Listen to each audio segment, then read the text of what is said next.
Hey, are you tired of the left and right politics? I hope you'll subscribe to my YouTube channel. Just click that subscribe button, ring the little bell, and prepare to free your mind from the traditional red versus blue.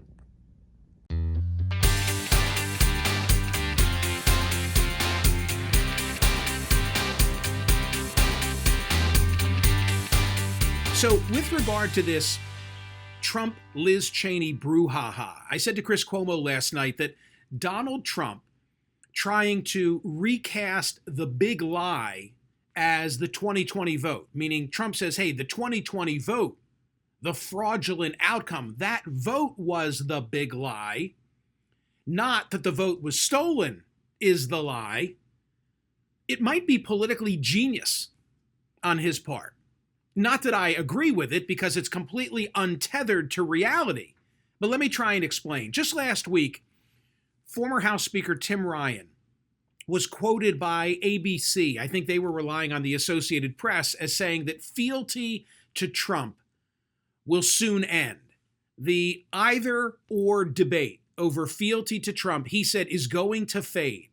Remember now, not only was Tim Ryan the Speaker of the House, he was also the 2012 Republican vice presidential candidate. With who, by the way? With who? With whom?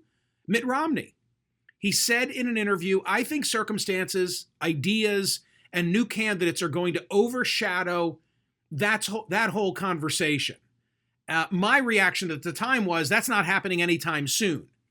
And the reason that I said so, I was thinking about an early April survey from Reuters and Ipsos that said that 60% of Republicans believe the election was stolen from Republican Donald Trump. More recently, a CNN poll conducted by SSRS, this was April 21 through 26, so pretty recent, 70%. The question, did Biden legitimately win enough votes for the presidency? Among Republicans, the no's were 70%. And the dominant media outlets, they refer to that as the big lie, that Republicans have bought into the big lie that the vote was stolen. So what does Donald Trump do yesterday? He triples or quadruples down. He releases a statement, and the statement says, the fraudulent presidential election of 2020 will be, from this day forth, known as the big lie. Meanwhile, Liz Cheney, the number 3 ranking Republican, daughter of, releases a statement via Twitter. The 2020 presidential election was not stolen. Anyone who claims it was is spreading the big lie, turning their back on the rule of law and poisoning our democratic system. Then she attends a Republican retreat. And at this retreat in Sea Isle, Georgia, Liz Cheney, the Republican conference chairwoman, is quoted by Jamie Gangel at CNN as saying, we can't rebuild the party or conservative movement on a foundation of lies. We can't be a cult of personality. We can't whitewash what happened on January 6th or perpetuate Trump's big lie. It is a threat to democracy. What he did on January 6th is a line that cannot be crossed. You know what I find interesting? This was a gathering of the American Enterprise Institute, or sponsored by the AEI. Guess to whom she was speaking? Paul Ryan. So Paul Ryan, who himself a week ago said this fealty to Trump, it's not going to continue, now is interviewing Liz Cheney, and Liz Cheney is saying, hey, we can't rebuild the party on a pack of lies.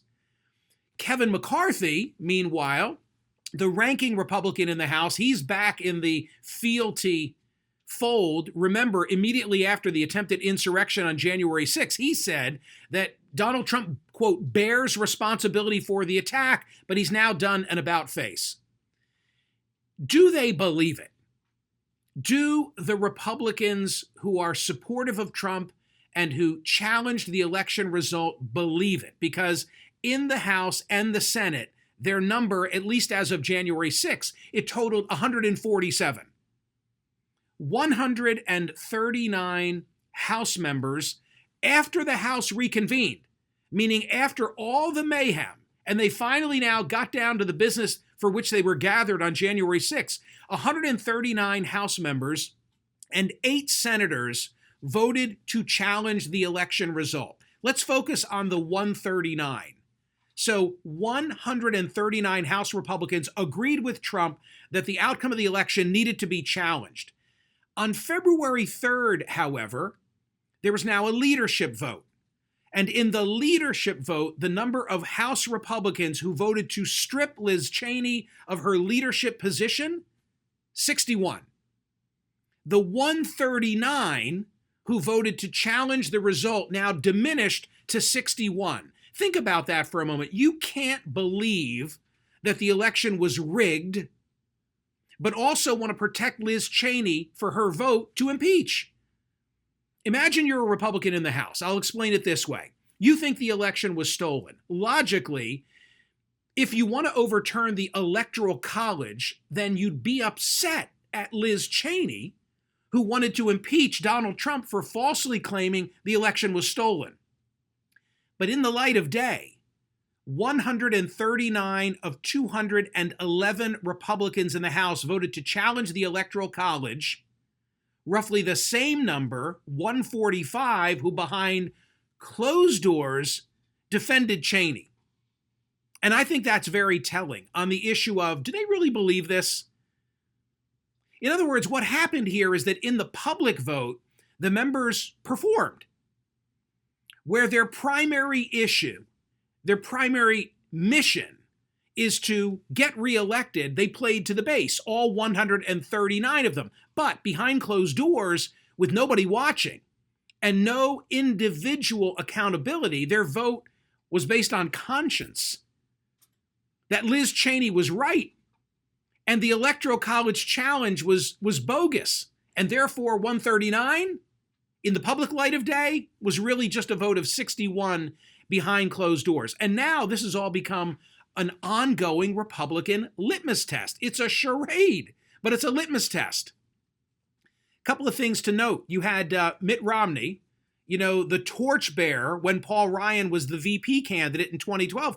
He's speaking at a Republican gathering in Utah, the ironically named Maverick Center, where the Grizzlies play in West Valley City, Utah, and he gets booed. Washington Post yesterday said nearly 6 months after Trump lost to Biden, rejection of the 2020 election results, dubbed the big lie by many Democrats, has increasingly become an unofficial litmus test for acceptance in the Republican Party. Texas, a sign perhaps of what's to come. You had a 23-candidate field. Former President Donald Trump, in the 11th hour, puts his thumbprint on the race, endorses Susan Wright, a Republican activist, the widow of the late incumbent, Ron Wright. Trump, in so doing, was joining the anti-tax group, the Club for Growth, and she ends up winning. Does she win the runoff? I don't know, but he's already thumping his chest and saying, he can pick winners in the Republican primary process. And this brings me to my conclusion.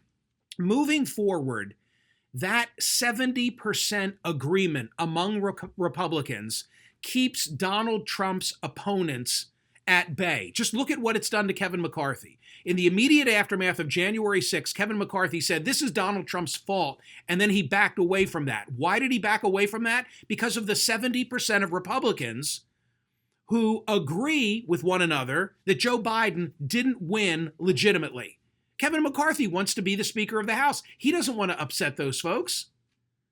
So now Donald Trump's, mantra that the big lie is that the election was legitimate has now seeped through the Republican ranks with the midterms coming.